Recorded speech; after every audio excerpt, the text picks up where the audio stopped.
Hello everyone and welcome to this week's edition of Business Africa. I'm Ahmed Nga.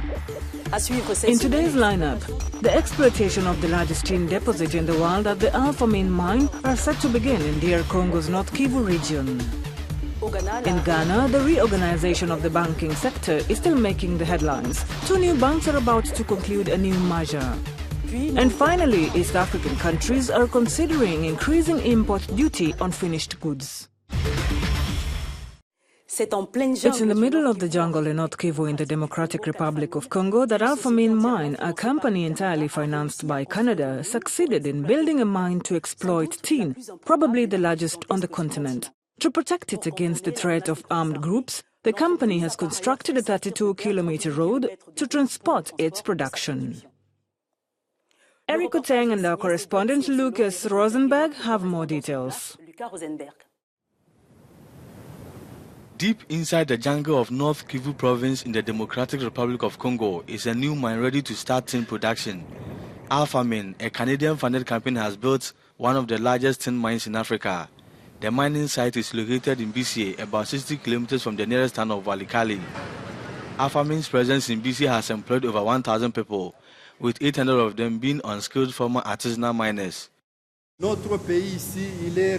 Our country is blessed with mineral resources. So in North Kivu province, we mine tin. We cannot leave the mineral buried in the ground without developing our province. We have employed many artisanal miners due to our presence in the area to improve their living standards. Tin ore in the area is of high quality. Full-scale commercial tin extraction will start in the first quarter of 2019.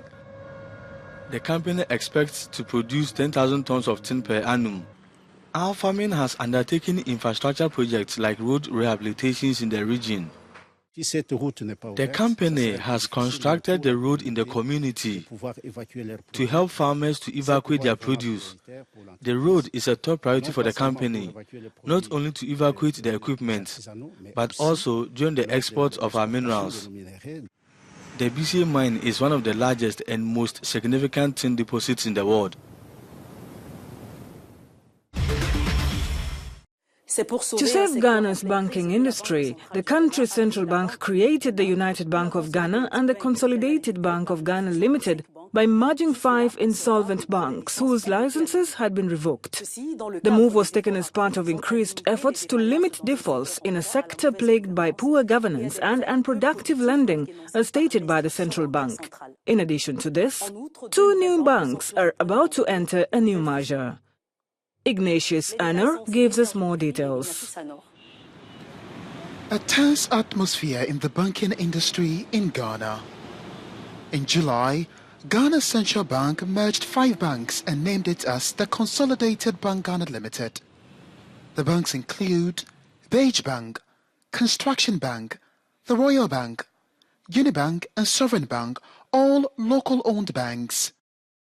Governor of the Central Bank, Dr. Ernest Addison, said some of these banks presented fake documents making it seem they could meet the new capital requirement of 400 million Ghana cedis or about $90 million.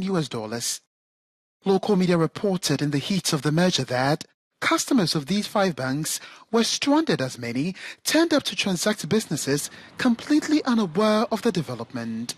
Reactions of analysts on this development have been mixed. In 2017, the Bank of Ghana announced the takeover of 2 indigenous banks, UT Bank and Capital Banks, by the state-owned GCB Bank. Meanwhile, 2 other local banks, Sahel Sahara Bank and Omni Bank, have sealed talks for a merger following approval by the central bank. There are 31 licensed banks in Ghana, according to the Bank of Ghana website.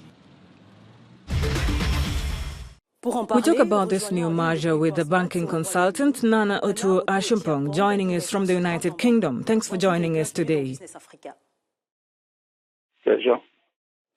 In 2017, the central bank, in which the government holds 51% of shares, took over the activities of two major banks, the Commercial UT Bank and the Capital Bank, for failing to achieve the objectives of the banking sector. And last month, 5 other banks were closed to achieve a merger. How did all this happen, and what impact has it had on the banking sector in Ghana? Okay, the impact is positive because if you go back to 2015, when the asset quality review was undertaken, some 6 to 7 banks were identified as being on life support machines. Now, life support is supposed to be temporary, where they had liquidity challenges and the banker of last resort had to come in to assist them.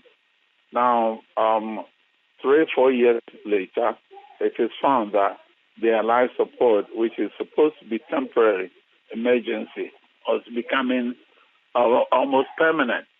So they had no choice but to take action. So it started with the 2 banks being put into purchase and assumption, with GCB taking that position. Then the others were still being looked at on the life support. Then 1st August, we realized that, as we say in our African parlance, if the child will die, whatever you do, they will die. So 5 more had to be rescued by getting their licenses revoked and a new one formed to consolidate the operations of the 5. And do you agree with critics that this may affect the dynamism and promotion of local enterprises, who also add that the central bank should have been more lenient? Not at all. These problems have been persistent. It's not a one-off type of thing. And so with those things going on, the primary objective of the regulator is the interest of the depositor. And therefore, they have to take action to ensure that the depositors are safe. And we are glad to say for all the 7 banks, not a single depositor has lost a penny. Everybody has had full access to all their savings that they had at these 5 banks.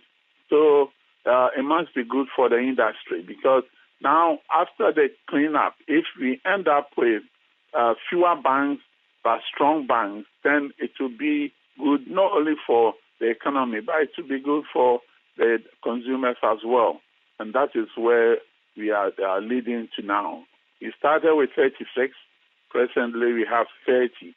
So hopefully, when the recapitalization is completed, we may have a few less than the 30 that we presently have. 31 commercial banks were registered by the central bank in a market that we know is very open, a number far too high for some who still believe that this decision to merge by the central bank would rather promote competitiveness to better serve the population. Now, as to whether the number is too small or too large, it depends on the economic policy that the country is pursuing. Now, Ghana has decided that we would pursue the free market economy. And in a free market economy, intervention comes in when there is an externality.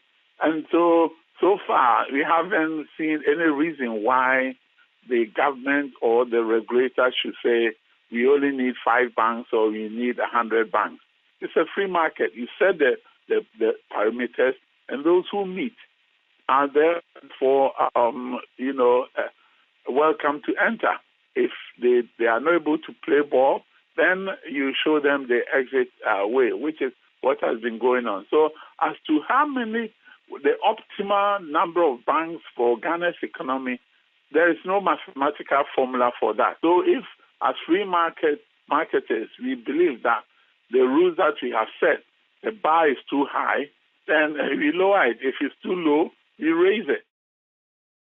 Thank you very much, Nanauto Ashumpong, for your insights and willingness to share with us your views on the development of the banking sector in Ghana. You are welcome. In order to protect local industries, East African countries could increase their import duties on finished products. This is coming up after the break.